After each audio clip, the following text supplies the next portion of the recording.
Right. ఇక details చూస్తే మాజీ మంత్రి సిదిరి అప్పలరాజు ఇంటిని పోలీసులు చుట్టుముట్టారు. ఇటీవల జరిగిన హిట్ అండ్ రన్ కేసులో సిదిరి అప్పలరాజును పోలీసులు ఏ3గా చేర్చారు. ఈ కేసు నుంచి తన కుమారుడిని తప్పించేందుకు సిదిరి అప్పలరాజు ప్రయత్నించారనే తీవ్ర అభియోగాలపై కేసు నమోదైంది. ఈ నేపథ్యంలో ఆయన సోంపేట కోర్టులో దాఖలు చేసిన ముందస్తు బెయిల్ పిటిషన్ను న్యాయస్థానం వాయిదా వేసింది.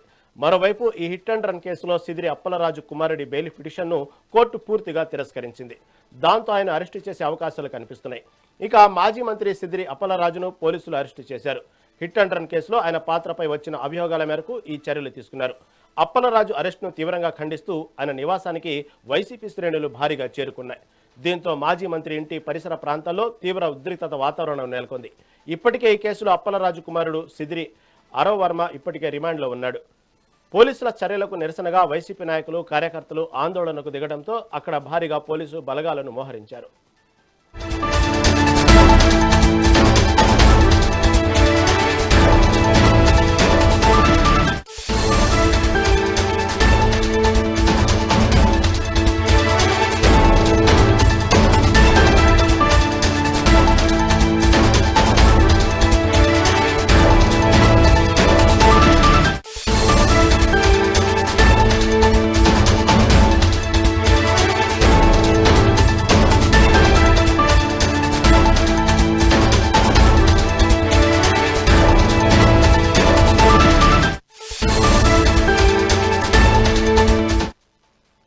మాజీ మంత్రి సిదిరి అప్పలరాజు ఇంటిని పోలీసులు చుట్టుముట్టారు. ఇటీవల జరిగిన హిట్ అండ్ రన్ కేసులో సిదిరి అప్పలరాజును పోలీసులు ఏ3గా చేర్చారు. ఈ కేసు నుంచి తన కుమారుడిని తప్పించేందుకు సిదిరి అప్పలరాజు ప్రయత్నించారనే తీవ్ర అభియోగాలపై కేసు నమోదైంది. ఈ నేపథ్యంలో ఆయన సోంపేట కోర్టులో దాఖలు చేసిన ముందస్తు బెయిల్ పిటిషన్ను న్యాయస్థానం వాయిదా వేసింది.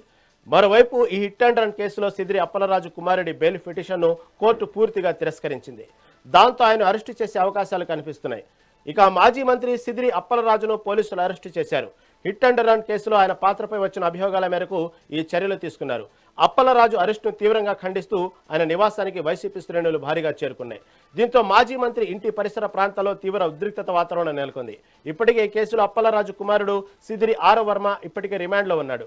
పోలీసుల చర్యలకు నిరసనగా వైసీపీ నాయకులు కార్యకర్తలు ఆందోళనకు దిగడంతో అక్కడ భారీగా పోలీసు బలగాలను మోహరించారు.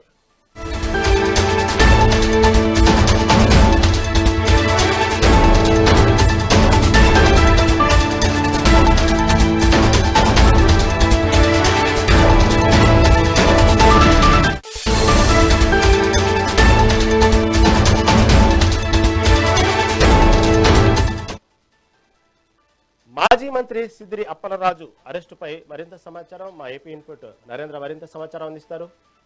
నరేంద్ర, చెప్పండి.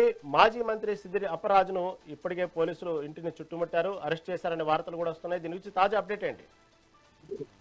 వైఎస్ఆర్ కాంగ్రెస్ పార్టీ ముఖ్య నాయకుడు మాజీ మంత్రి సిదిరి అప్పలరాజుని శ్రీకాకుళం జిల్లా పోలీసులు కొద్దిసేపటి క్రితమే అదుపులోకి తీసుకున్నారు.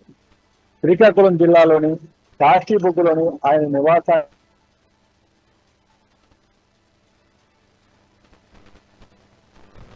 చేరుకున్నటువంటి పోలీసులు ఆయన అదుపుపట్టి ముఖ్య నాయకుడిగా మాజీ మంత్రిగా ఉన్నటువంటి సిదిరి అప్పలరాజు ఏదైతే తన కుమారుడు బైక్ యాక్సిడెంట్ కేసులో ఆయన వ్యవహరించినటువంటి తీరు, ముఖ్యంగా సాక్ష్యాలను తారుమారు చేయటం, ఇందులో బాధితుల్ని పూర్తి స్థాయిలో కూడా ప్రలోభ పెట్టే విధంగా వ్యవహరించడం, అమాయకుని ఈ కేసులో ఇరికించే విధంగా ప్రయత్నించడం, ఈ కేసుని కప్పిపుచ్చేటువంటి ప్రయత్నం, నేరాన్ని కప్పిపుచ్చేటువంటి ప్రయత్నం చేసిన దానికి సంబంధించి కూడా ఆయన మీద పెద్ద ఎత్తున ఆరోపణలు వినిపిస్తున్నటువంటి నేపథ్యంలో పోలీసులు ఆయన్ని పూర్తి స్థాయిలో అదుపులోకి తీసుకున్నారు. ఇప్పటికే ఆయన కుమారుణ్ణి పోలీసులు అరెస్ట్ చేసి దానికి సంబంధించి కోర్టులో ప్రవేశపెట్టడంతో ఆయనకి రిమాండ్ కూడా విధించారు. ఇప్పుడు ఆయన కుమారుడు అరవ్ వర్మ రిమాండ్ లో ఉన్నారు.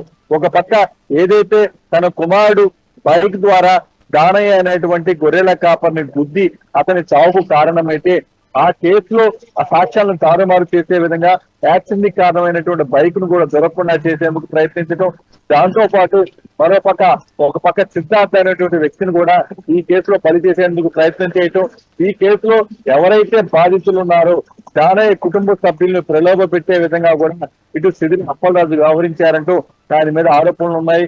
అయితే తన కుమారుడిని కాపాడుకునేందుకు ఒక అమాయకుడిని బలి చేసేందుకు ప్రయత్నించడం, దాంతో పాటు సాక్ష్యాలను తారుమారు చేయటం, ఈ నేరాన్ని కప్పిపుచ్చేటువంటి ప్రయత్నం చేయటువంటి వాటి మీద రాష్ట్ర వ్యాప్తంగా పెద్ద ఎత్తున చర్చ జరిగింది.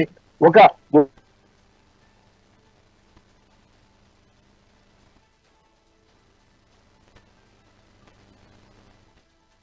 Right Narendra, right, thank you for update.